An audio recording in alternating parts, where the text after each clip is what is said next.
All right, here we go.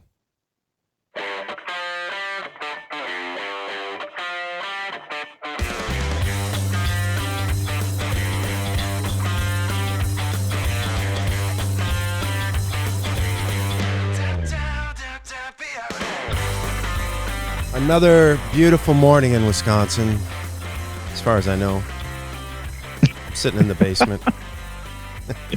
As far as you know, he's in the basement. It's dark and gloomy. It's also dark and gloomy here in Overland Park, Kansas. It's July 28th, 2022. Welcome aboard, everybody. You're listening to the Crushing Iron podcast, and this is about to be episode 603. It's about, or it is? I guess technically it is. Yeah, I mean, you're not really ever the one to dive in and get me on the details, but you're correct. This is already. We have begun. I bring that episode, up. I got a thing. Episode 603. Hope you're all having a fantastic week so far. Again, like Mike said, he doesn't know what the temperature or the weather's like in Wisconsin, but here it's gloomy, it's rainy, but thank God, because we've had nothing but 100-degree weather and dry heat. The last 2.5 weeks. This week we've had some rain. The temperature's still been kind of gross, but we'll take all the rain. We'll take all the gloominess. Give ourselves a little respite. So it's awesome. And again, hope you're having a fantastic week. If it's your first time tuning in, welcome. We appreciate you giving us your time. We know you have a lot of options in the triathlon podcast universe and just podcasts in general. We know your time is very valuable. So we appreciate you tuning in today. We cover it all. We will do swim, bike, and run specific podcasts. We will do some race recaps and also some race previews. But for the most part, Mike and I, as coaches, athletes, best friends, we just sit back, relax, have an open, honest discussion about what we're going through as human beings, but also coaches and athletes ourselves. We'll also talk frequently about what our own athletes are going through. Mike and I both work with a wide range of athletes all across the globe, from beginner-level athletes looking at their very first 5K or sprint, all the way up through elite level amateurs trying to get back to Kona, and everyone in between. And not even included in that segment are just people trying to find their way. Some of the questions we'll get into today are talk about burnout. People are just trying to, figure out where your place where your place is in endurance sports and what makes sense to you at distances and disciplines. And so we work with all kinds of people. That's kind of one of the things we get emails about a lot is, will you take me on, or am I fast enough, or, am I serious enough? I'm like, Mike and I both, we just like to work with people. And triathlon is how we help you in a variety of ways and reaching your goals and performance. But we just like to work with people. And that's part of it. The relationship piece is the part that I know that you and I, probably enjoy and get out of the most. So we work with, again, a wide variety of those, and we'll use the feedback loop we have with them and training peaks, emails, text messages to drive the topic of the day. We'll also go at least monthly, like today, into our Facebook group. Search that, Crushing Iron Group. Answer that one simple question. We'll let you right in. Awesome community, a great group of people, some seasoned veterans, but also some beginners, and just like our athlete base, everyone in between. But it is an excellent resource to use. So feel free. Don't be a lurker. Participate. Ask questions and get some good, solid answers, and avoid many of the pitfalls that we've all had in our endurance sports journey. But we'll do Q&As like today, where you get to ask questions, and we sometimes we'll go in order. Sometimes we'll kind of pick and choose what we feel like is, something more on the top of mind of most athletes right now, or ones we haven't probably covered in previous Q&As. But that's it. We don't do sponsors. We don't do ads, but we do have an agenda, and that's been since day one. And that's to do our best to keep you happy and healthy in your endurance sports journey. Yeah, I didn't mean to call you out on that. It's going to be 6:03, but it reminded me of something. Whenever you go to the grocery store or something and they ring everything up and they go, your total is going to be $97.43. And I always say, it's going to be or it is? It's going to be or it is. Is there something other you're calculating right now as we're having this conversation? It's going to be. Just rubbing my hands together. Ooh, I can't wait for it to be that. I can't wait. What is it going to be in 5 minutes? It's like yesterday when I was with the interest 2 days rates? ago on the couch. Hayden was like, all right, so what is the future? Oh my God, dude, I can't with this right now. What do you mean what's the future? He's like, yeah, when is the future? And I was like, well, in 3 seconds it's the future. Right now is the present, and what we had talked about was in the past. And he was like, so 1, 2, 3, future. I was like, what? I was like, no. It's like, what I'm saying is that future hasn't happened yet. This conversation is the present. All the other things we talked about are in the past. He's like, all right, 1, 2, 3, future. I'm like, oh God, no, because we just say future, it's the present. I was like, all right, you know what?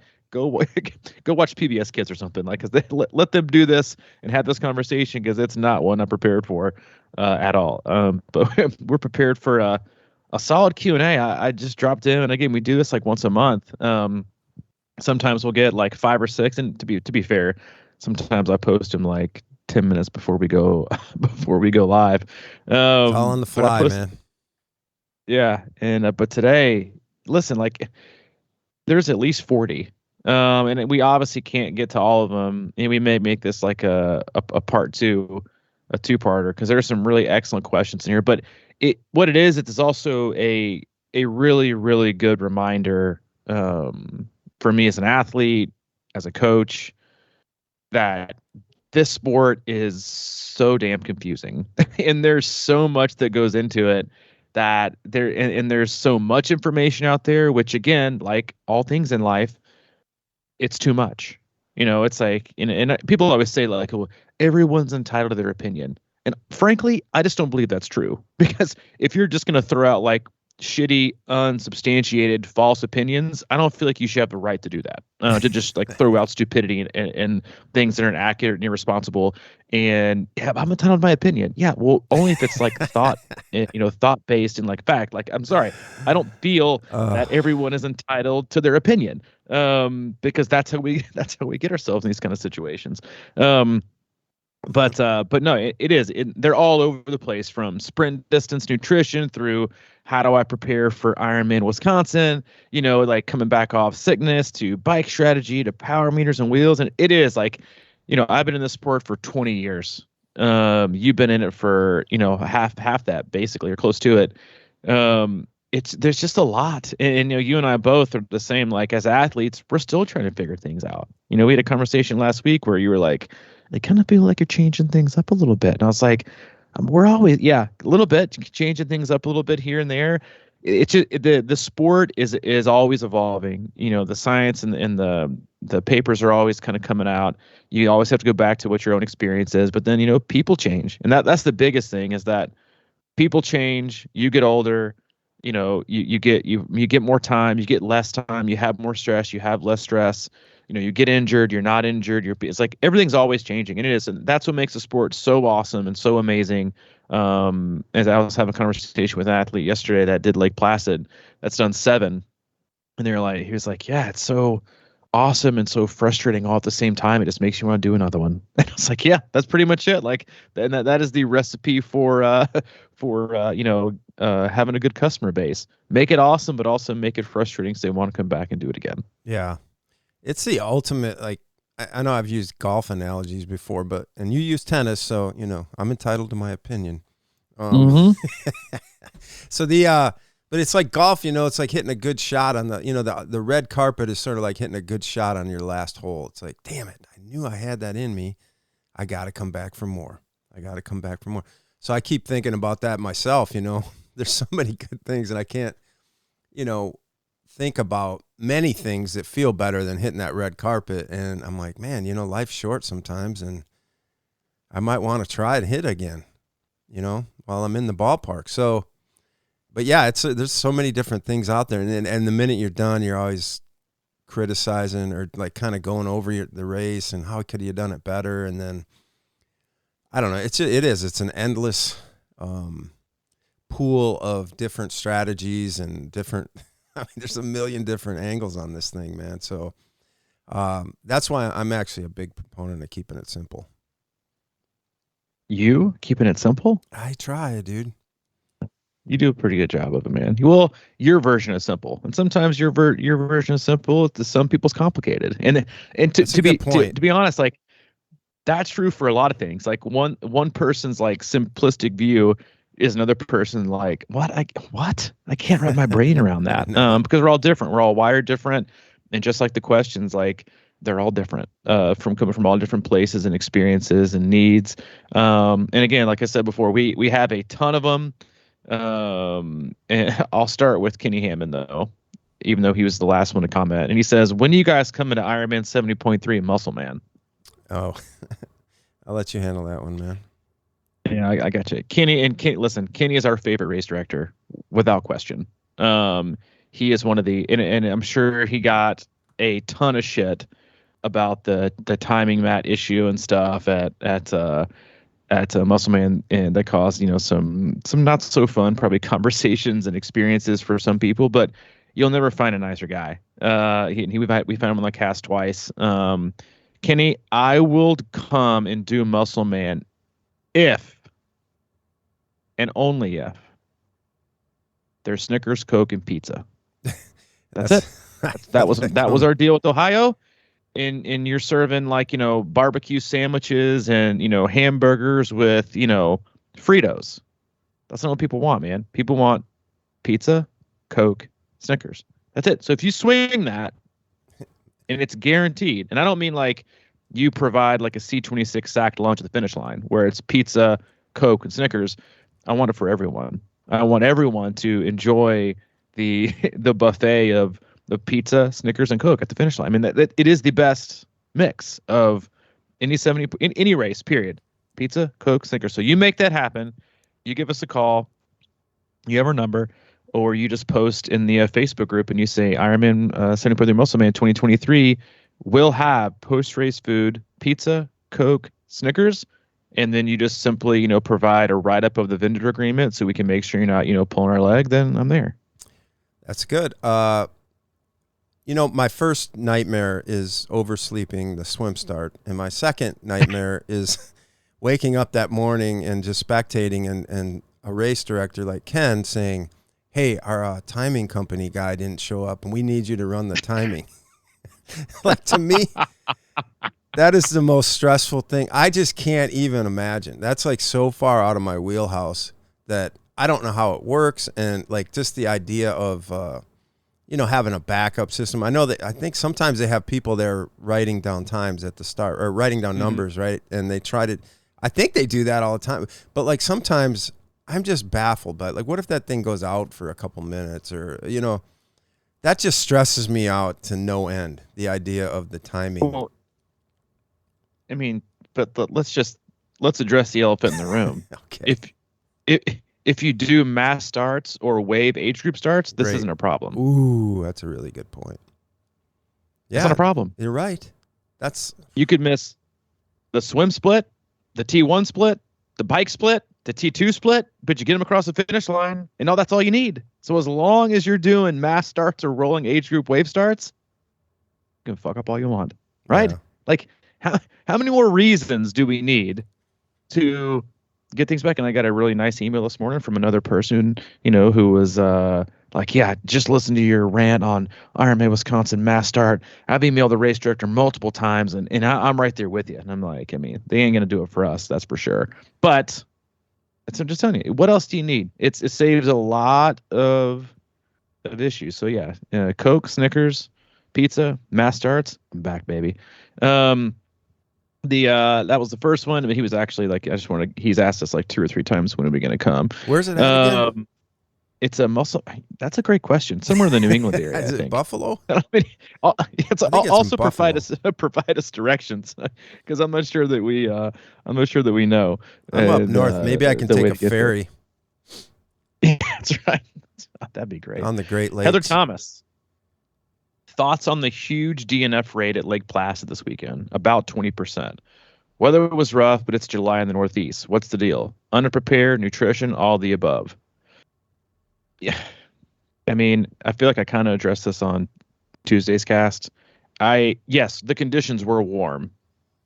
But it's freaking July, people. What do you expect? No matter where you are, it's probably going to be warm. And no offense, but 80s isn't that hot. Like that's a cold spell for most people in the Midwest, the South, right? And you're like, what, 80s?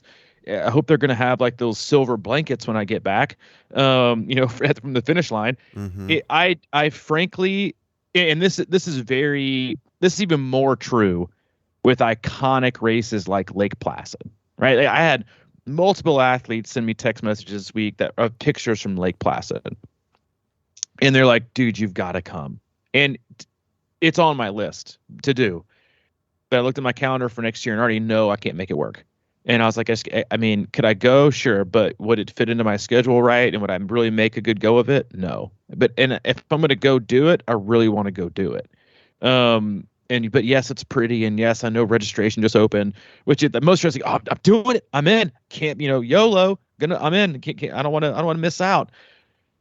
And then what happens is you don't take anything under, else into account, and you come in unprepared. And I think generally, and I'm seeing this as a coach all across the board at finishing rates and DNFs and starts, is that people are going into races more either underprepared than ever or more overtrained than ever.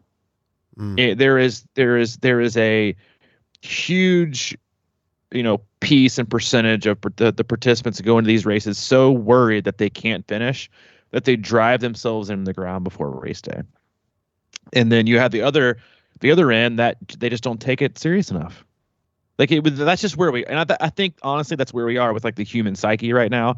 Is we expect everything to be easy. Just hand it to us. Oh, that's free. The government's going to give it to us, or I don't have to do this. I can call in and it's acceptable, and I can just do less, and I can train on the 8-hour-a-week training plan, or second abs. It's like everything's a freaking shortcut. Like that's it. Then there is no short. You can't take a shortcut for 140.6. You have to do all the miles, all of them, on the terrain that you chose on the day that the race is. So you have to train for it. And I just think that people are going into these events and these races totally underprepared or just insanely overtrained. I mean, great example. I was working with a newer athlete and looking back to their training program, and they have like a full distance race, a full distance Ironman later this year. And they had a 3-hour and 20-minute run on a Wednesday. Come on. Swear to God. And I was like, things are going to look a whole lot different. That's unreal to me. But then you also have the other end of the spectrum where people just don't, it's just an Ironman, because you knew a friend that did it or whatever. So I think generally, courses aren't getting harder. The temperatures aren't any harder. The conditions aren't any harder. There's been more difficult ones. People are just aren't taking it serious enough, and they think they can just kind of get away with it, and get a free pass. But you don't get a free pass. You don't get a shortcut. You can still go to the 140.6. Mm-hmm. Well, that's exactly what I was thinking, is that, it is hard. I got a taste of that when I rode 2 loops last weekend, and towards the end of that, I was like, man, okay, here's the feeling. Here's the thing that I have to get through in my mind. And when you get out on the run, it's even worse. That second loop, I mean, it can be really, really tough. And if you're a little underprepared, I think that's okay, because we talk it's better to be underprepared than overprepared or overtrained. But you got to have your mind right, man. It's just like one of those things where you're going to have to suck it up big time and just figure out a way to get through it and realize that, it's just one day, and, you're not hurting yourself indefinitely, hopefully. I mean, emotionally or like just complete exhaustion, it might wear you out for a month or something like that, but that's sort of what it is for most people. I think that a lot of people are trained way up. We talk about being maybe over prepared for the swim, and I think that's probably a good thing if you just swim a lot. And if you're starting off behind the 8 ball because you didn't train enough for swimming and you went on the ramp, we don't need to go over that again, but last week or last podcast. But if you get out of the water and you're not used to getting on the bike after working that hard, it's going to get tougher and tougher as you go. And I think you just got to be mentally ready for that if you're going to be a little undertrained. And I've actually seen a lot of people do that. You're like, okay, I know what I'm in for today. And you're so right. You just can't ever think of it as easy. It's going to be probably one of the toughest days that you've faced, like physically in your life. And, you got to be able to go deep into the well, man. Yeah, you got to be prepared for it all. Again, like just like we talked about on the cast earlier this week, you got to be prepared. Candace Taylor, this is a great question. How to change lazy race swims. I push myself in the pool, but on race day, I'm doing more of a ladylike swim, calm and easy. Find that medium race pace without overpacing swim is hard. So I usually go with being an easier pace. Listen, you are the 95% percentile. And I know Candace, I coach her. She is not a slow swimmer. She's a very good swimmer. But swims a ton, loves to swim. But the I guess the best example I can give of that, because it's really is confidence based. I think, in my experience with other athletes, pushing yourself in the swim in open water is a lot different than pushing yourself in the pool, right? Like, because you have nowhere to go. If I go too hard, I can't like stop at the wall and take, well, my rest interval is 15. I'm really I took that one out really too hot. I'm pretty tired. Instead of the 15-second rest interval, I'm gonna take 30, right, or 35. And like sometimes we even you put these in for like some sessions, and you get a super annoying response. Is sometimes I do like 5 seconds rest. Yeah. And it irritates the fire. Like, what's the point? What's the point of even doing 5 seconds? So just, make me swim the whole thing. I'm like, yeah, but you're stopping, you're getting your breath, and you're going again. And it still lets you kind of reset, still be in control, and still keep up your pace, or even 10 seconds. Most athletes are like 30 seconds between 50s. And you're like, what? What do you even train? But it all comes down to practice and confidence. And again, the best analogy I can give is descents on the bike. In order to go down and not be on your brakes for a whole descent, you got to have confidence. And the only way to get confidence from that is you just got like that switch that you don't have, that you're born with. Like, I can just go 45, 50, bring it. Yay. This is fun. Most people, they got to practice it, right? So things like Lake Placid, Wisconsin, St. George, or these huge, long downhills, you have to practice them. If not, you're going to be on your brakes the whole time.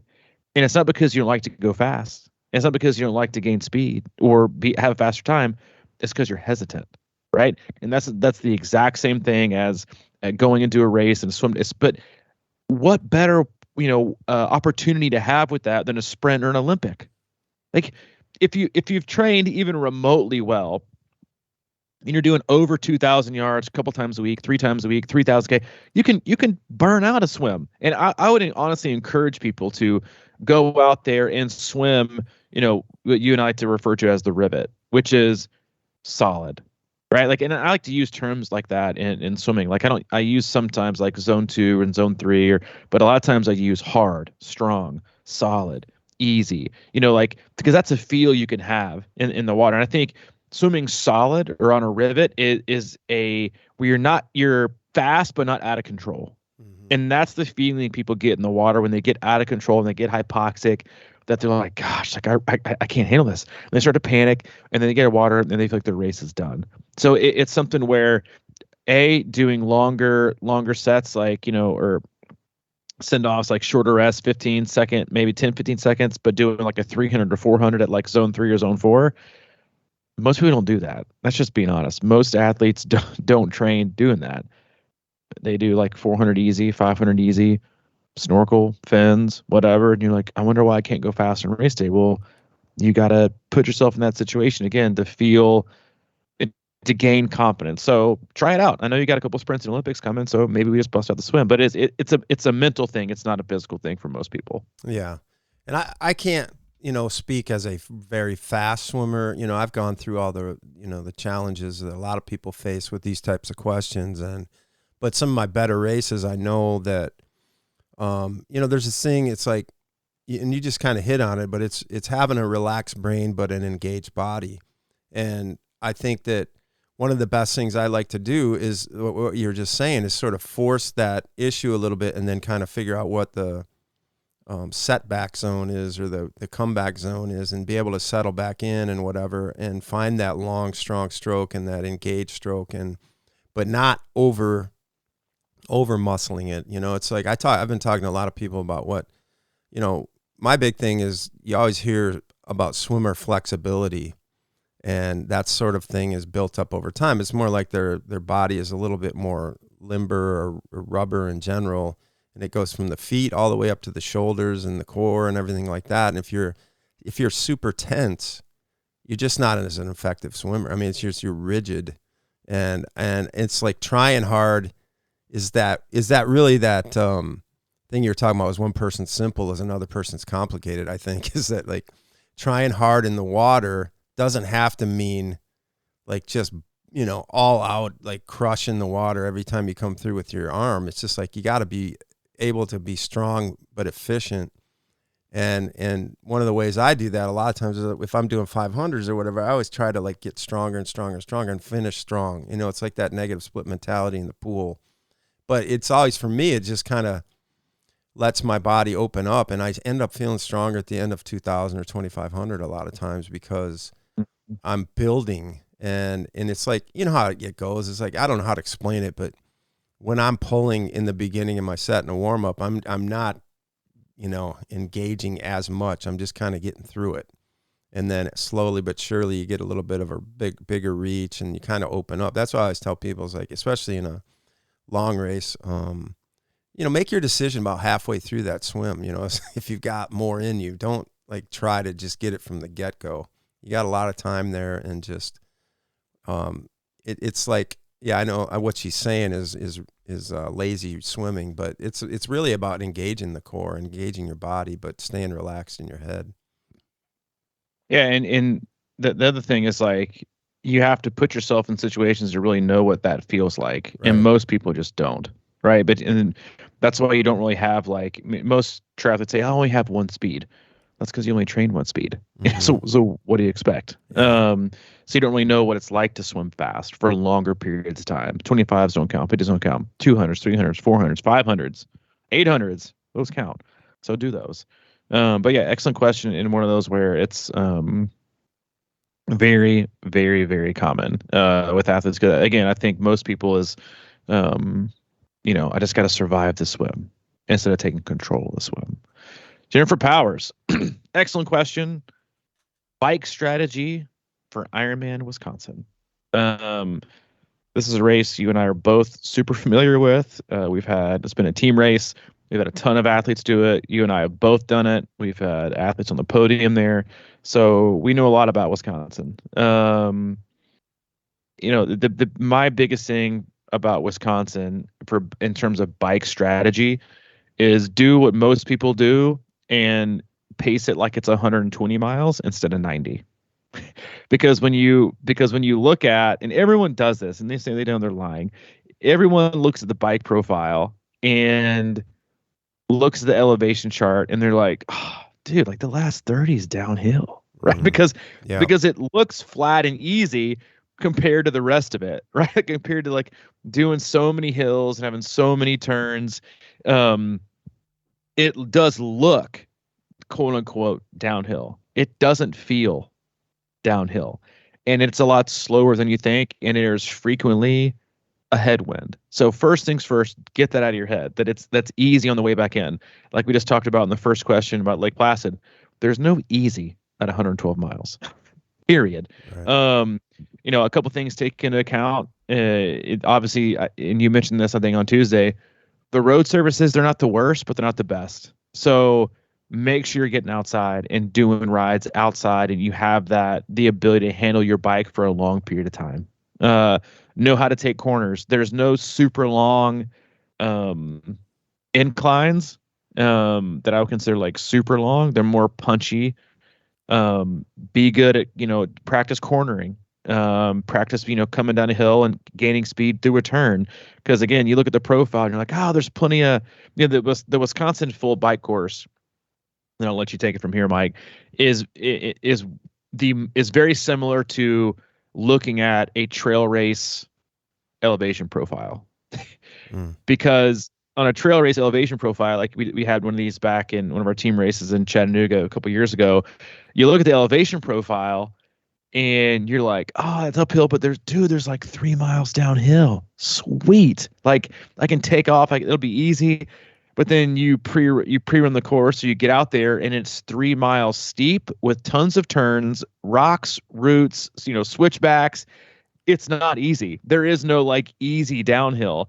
And that is very, very similar to the Wisconsin bike course.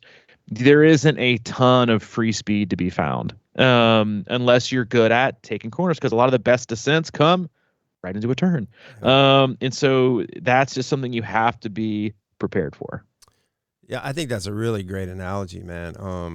And back to the stick, like I said, I got done with those 2 loops the other day, and I was almost I wasn't going to do anymore, but if I would have had to make a choice, I would have almost taken the loop again rather than go into the wind back into that stick, because it's like, I'm telling you, I always tell people, don't underestimate that last 20 miles because it can be a grinder. Mm-hmm. You know, you feel like you're done, you kind of relax and you're cruising through Verona and everything like that. And then you hit that stick and it's like, I don't know, it's probably not 20 miles or 18 miles, but it's maybe like 8 miles back is kind of a nightmare. And, but yeah, the you make a great point about the turns at the bottom and things like that. And my thought on Wisconsin really is, and I've talked about it many times, but I had to do the whole course in my little ring one time. And what happened was, I just think it's really important to be able to be comfortable with descents because there actually is some free speed if you're real comfortable with that, because if you got to get over the hill though. So my thought is always like, I try to get into the hill as aggressively as I can. And then for lack of a better term, I almost try to relax on the climbing and take it easy on the climbing, you know, because how much faster can you go up some of those hills and is it even worth screwing around with? So get up it, get over it, and then get down it with, you know, a comfortable fast descent. There's a lot of fast descents. They're short, but those time, I'm sure that adds up over, you know, the course of 35 hills or whatever the hell it is.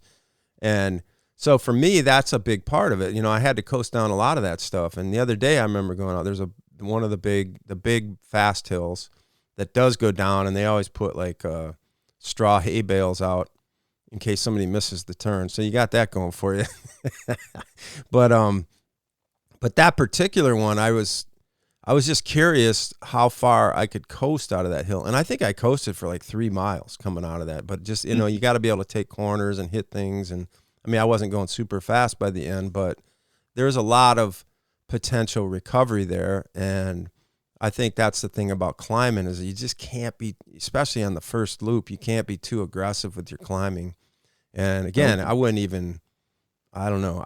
It breaks out, I guess, that the last 15 miles are where they quote unquote call the three bitches of the loop. So I mean, I would almost get to the second time through before I even tried to, you know, screw around with getting more aggressive. You know, it's just, you got to be really patient. You got to be really good about getting over the hill and like not going, phew, I'm up here. Oh, look at this. It's beautiful. You know, you just got to kind of stay engaged and get over it and then get down it the next side, because that's really what it is. It's a lot of get up and then go down, get up, go down. There's not a ton of flats out there. You got to be steady on the flats when they are. And of course there's always a kind of a wind going on, it seems like. But for me, that's the way to do it, is just kind of, you got to be careful. You got to spin up those hills, man, or it's going to just eventually crush you. You know, even if you feel good at mile 60 or 70 and the lat. Exactly. You know. Yeah, and two things to kind of comment that. One, in terms of the hills, don't do what everyone else does, which is pedal solid to the top, and just before you hit the peak, stop pedaling. Like, don't ruin your momentum by stopping to pedal at the top. Always continue to kind of like that firm pressure on the pedals, at least 4 to 5 feet going on to the descent.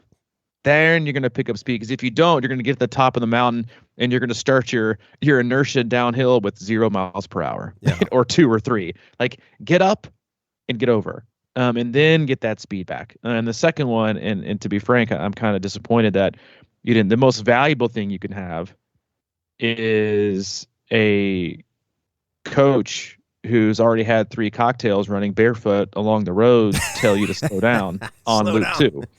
Speed up, slow down. I mean, go slow, fast. You know, I can tell you were trying to make that decision on the fly. Listen, I wasn't making a lot of decisions, but that was 9 years ago? Yeah, 9 years ago. I was running. I already had a couple of cocktails with your mom and your brother. I think your sister too. We were just hanging out and went out there, and I left. I was running barefoot trying to catch you, and I left with every intention of telling you to drive it home and push it, and then changed my mind after a split second. Said, take it easy, keep calm. You know, that's what you really need. Yeah, you just don't need right. them to be like me that I was back then.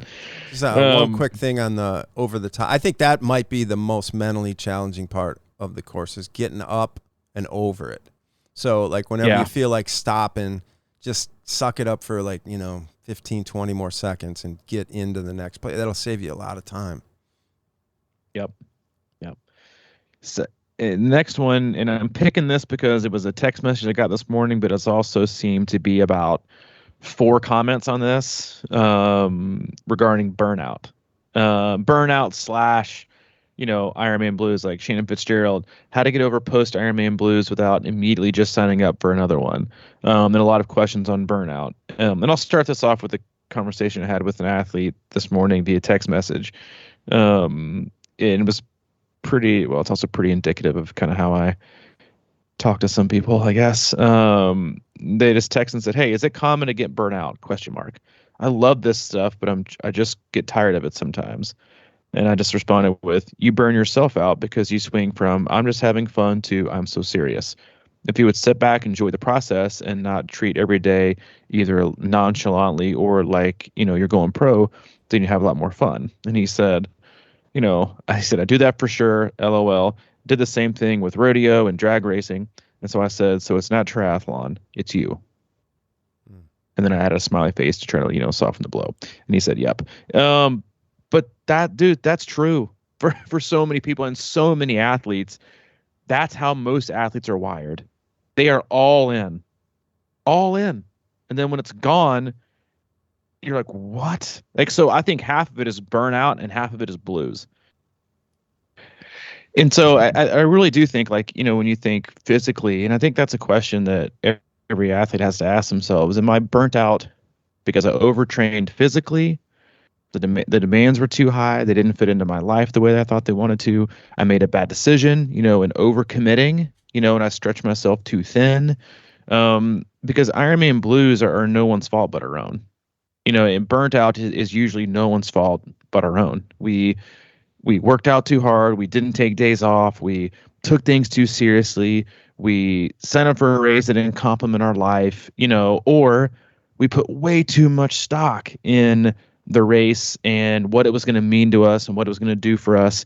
But that's usually also tied to if I do well enough, right? Or if I have this like time in the back of my head that I'm putting so much stock in this race, I'm gonna get a PR, I'm gonna go sub, 13, and that's gonna be the benchmark for me, and it's gonna give me all this confidence, gonna make all of it worth it. Then you go like 13:20, and then you still did all this work and you were enjoying it, but then it's kind of leaves this really sour, bad taste in your mouth. And so, to me, burnout and the blues, you have to ask yourself a lot of questions that have nothing to do with triathlon, right? Nothing to do with Ironman or 70.3 or Olympics or sprints. You hear the same thing, people who do marathons or ultras. It's a huge time commitment. And I personally think a lot of it can be avoided just by what's your perspective, and then why do you feel like this person, how do I get over my blues? So I immediately sign for another one. What will you get from signing up for another one? And why do I feel like that's the answer to the blues that I'm having? Am I an athlete that has to have something out there, something big and huge and daunting to get me out of bed in the morning? Yeah, that's me. Okay, why is that you? And are there other things you can do to kind of satiate that, appetite of I just need something big, I need something bold, or I'm not going to do jack shit. Or why am I burnt out? Did I not have enough fun? Did I train too much? Was it just a bad time of year? Did I choose a race that is in the worst possible time of year, for me? And so it's just hard.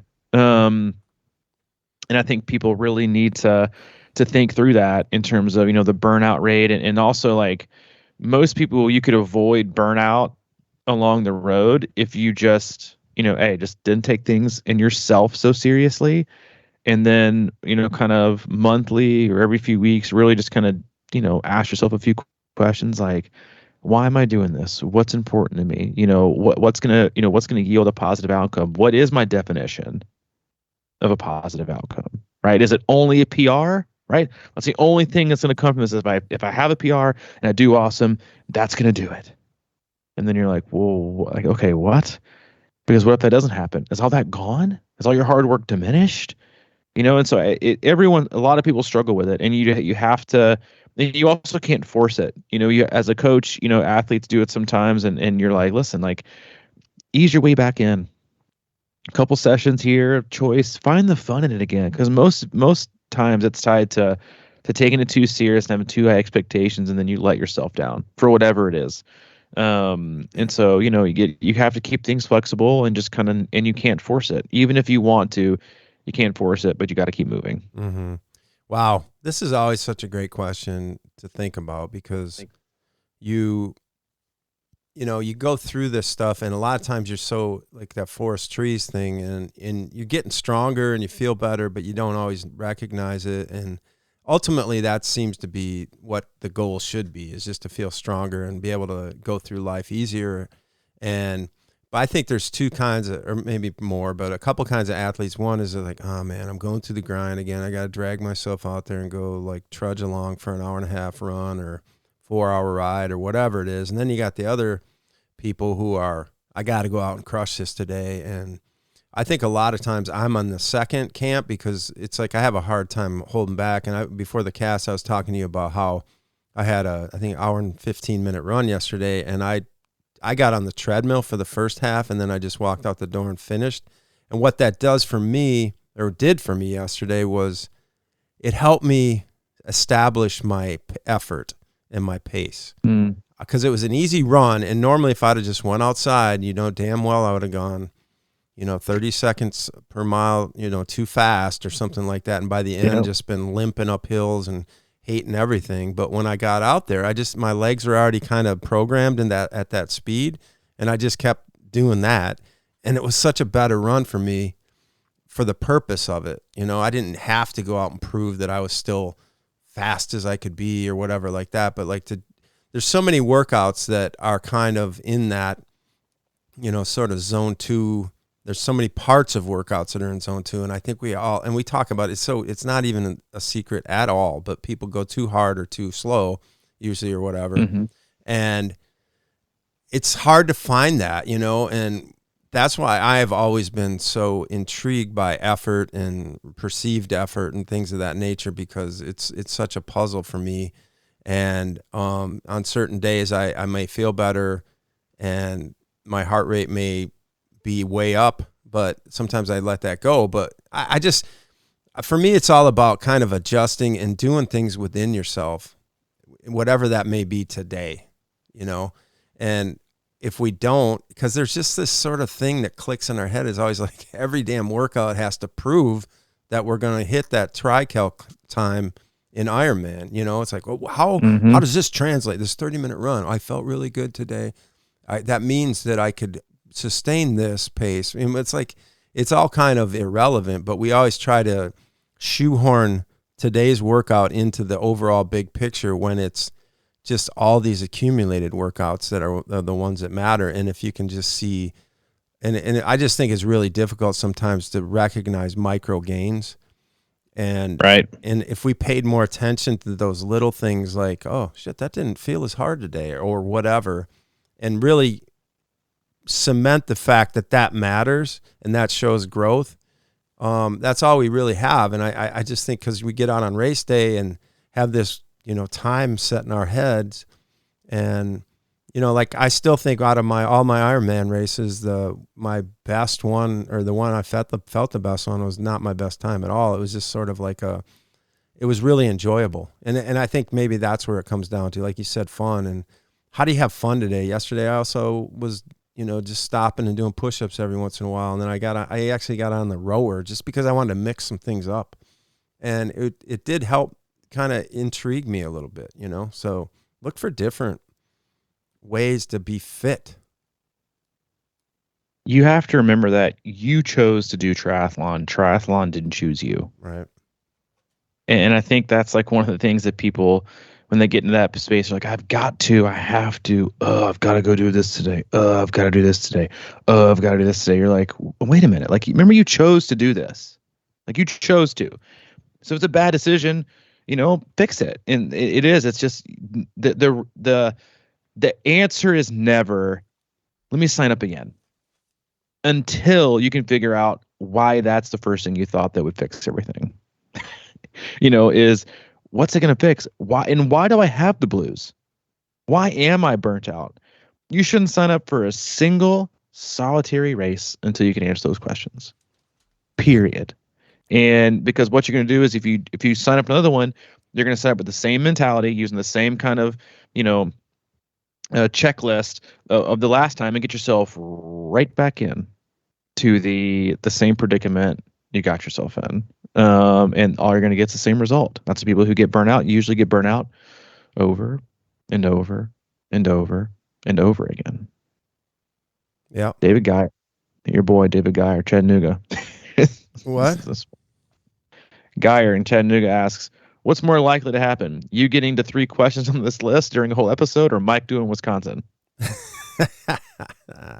Well, David, we've already gotten to 3, so we've already checked 1, and I think Mike said he'll give us his update on if he's going to do Wisconsin or not on September 10th, right? No. No. I'm thinking maybe next Monday or Tuesday. Now we're going Monday or Tuesday. All right, I like it. I like where your head's at, man. Geyer. He's just saying that because he misses us in Chattanooga. Yeah, he does. He just did Ohio. He was up in Michigan screwing around, swimming in the lakes, and he was like screwing around. I think he likes it up there too. He likes the lake life, he said. Hey man, nothing wrong with lake life. Tell me Stacy Privia. How to fuel for a sprint triathlon, because I have one on Saturday and have no idea. Listen, sprint tries, you should be basically, there's varying distances of sprint tries, all the way from 200-meter pool swims to 500-yard lake swims, 3-mile bikes to 12-mile bikes, runs that are, 2 miles, runs that are 5Ks or even 4 miles. You should be able to do most of it off of, a bottle on the bike, a bottle before you start, a bottle on the bike, and then a goo right before you start the run. With taking water as to make kind of just wet your palate. But all the fuel you'll be using should be from the morning before, and your breakfast, because you sure as hell aren't gonna if you be taking in goos mile 3 of a 4-mile run, you're you do realize that none of that's going to get in your bloodstream and help you out until you're halfway through the the post-race food tent. And then people way over, they got, fuel belts on 5Ks and camelbacks on the 4-mile, bike. You're that's unnecessary. And so I think it's just one of those things where you got to prep, if it's your race, if your sprint race is on Sunday, Sunday morning, you're going to have a pretty, your bigger meal Friday. If you even need a bigger meal, honestly, you don't need to be carb loading for a sprint with the way most people train these days. Bottle on the bike, to thirst, goo to start if you feel like you need it. Other than that, just, I see a lot of people just go naked on it, naked fueling. They go nothing, no bottle, no goo. You're probably done in 50 minutes. I mean, most of you irresponsible people go out for a 130-minute run on a Sunday in 90-degree temps without a bottle of water. So why you need a camelback and 5 freaking goos on a sprint try? You don't. It's just, I mean, you got to have the belief in your system to be able to pull that off. I remember doing, I think it was the Nashville Olympic waterfront one, or whatever it was. And I was talking to the guy who won it, because I was in the same boat. I was asking questions. Hey man, and he won it. He goes, yeah, I just had a salt tab in my water bottle on the bike, and that was about it. And he won the race. So that was an Olympic. I'm sure he had a goo. For some people, Olympics an hour and 50. Bottle. I mean, it's just not. It shouldn't be much of a nutrition plan for most people. We have so many questions. We've gotten through a lot. I'm trying to think of it. You know what? I won't even do another question, but I will announce some breaking news. Oh. And I was wrong. That's okay. When you do a free podcast, get all free stuff, you're wrong. Kona back on the Big Island in 2023 as another 2-day event. Really? Not changing. Yeah, I'll be honest, I'm kind of shocked. I thought they were going to rotate. And guess what, guys? There's still not enough room in that damn island for a 2-day event. But it is dollar bills, y'all, for Ironman and for people who want to do Kona. Is a lot of money and a lot of room, and not a lot of room. But yeah, interesting development there. Yeah, I'm shocked. I thought they were done with Kona, but I guess but I also do think the 2-day event is going to be mandatory across the board from here on out. It's going to be, if they're going to have the race, it's going to be a 2-day event. Few reasons. One, I think it's better for the pros. I think it's specifically a ton better for the female pros. They can have their own race now and not have to be interrupted by some of the topper end age group guys that are faster than 80% of the female pros, and that disrupts the day a lot. And it's more money. They're gonna be more slots. I think just kind of scrolling through right now. The standard now isn't 40. The standard is going to be 55 at most races. Some are going to have 70. Some of the regional championships are going to have 100. So yeah, I'm shocked. I thought they were going to move on from it, but I guess Hawaii is you talk to people, and a lot of people it's only got to be Kona. I'm like, it's not. Doesn't always have to be Kona. It's it can be somewhere else, and I think it will be eventually. So we'll see if this last year is the next one. But yeah, I'm kind of shocked. There's not a lot of room. It's still gonna cost you $15,000 to go and do it. But listen, you'll come back with the lay, you'll come back with the medal, and you'll come back with $25,000 in credit card payments you might not be able to afford. But you know what? It's all about the experience. Wow, Kona's back. That might be the spark I need to make my decision. No, man, it's like, but quickly, as you're saying that again, and we talked about it, but if you're talking about building interest in the sport, to me, it's kind of like how they move around the Super Bowls, and then it's like, all right, you can have a Super Bowl, but you have to build a convention center and 87 hotels and everything else. It's on a smaller scale. I would think that if I don't know, it's just on my mind is Madison. If they said, hey, the Ironman World Championships are in Madison, and just by attrition, there would be a bunch more stuff done. They'd probably go out and figure out how to fix some of the roads, and you know what I mean? I think it would just get more people exposed to it for sure, because all of a sudden it's like, wow, that was cool. I might try that, instead of going to Hawaii where it's just sort of, obviously on an island, but isolated out there. And, only the people who spend the big bucks or, the families aren't going to be there as heavily, I wouldn't think, a lot of times. I don't know. It does seem like it might be a cool thing with the building interest in the sport to move it around. But I get Hawaii though. I mean, it's just got a legacy. But if you and I ever qualified for Kona, how would we get there? That's a good point. Fishing boat. Maybe we'll set up a cruise. I don't know. Seriously, we can surely we got somebody listening to the cast who lives in California and's got a boat. Boat. Take a train, take a boat. I mean, listen, flying's so overrated because all their flights gonna get canceled anyway. That's all I'm saying. Okay, that's all I'm saying. It's overrated. I like us. Let's get rid of this flying. It's worthless. Man. Oh yeah. We have a lot more questions to get to. Obviously, I picked ones that I thought were really good for today, and the rest doesn't mean your question wasn't good. Just means we'll get to it later, and we'll attack those on Monday. But as always, we appreciate you. We love you. And if you like the cast and you're a new listener or you've been around for a while, hop on iTunes, Spotify, whatever else there is out there, and drop us a review. It helps the podcast grow. It doesn't really help us in terms of advertisement and sponsorship dollars, but it's always good to see. It's kind of like giving us a thumbs up. We appreciate you guys' work. So take time to do that if you like. Head over to our website, c26triathlon.com. It's our one-stop shop for all things coaching, camps, and community. If you're looking for coaching the remainder of the year, or even next year, find a coach that's right for you. Click on the tab and reach out to them. And as always, if you need anything from Mike, he's available, CrushingIron@gmail.com. Or if you need anything from me specifically, c26coach@gmail.com. Hey, man, and I know we're running long, but I meant to bring this up last week, but I really wouldn't mind hearing a little bit more about your son winning his first triathlon. I had it queued up in my brain, and we just kind of got away from it. But I was just loving, the story. Yeah.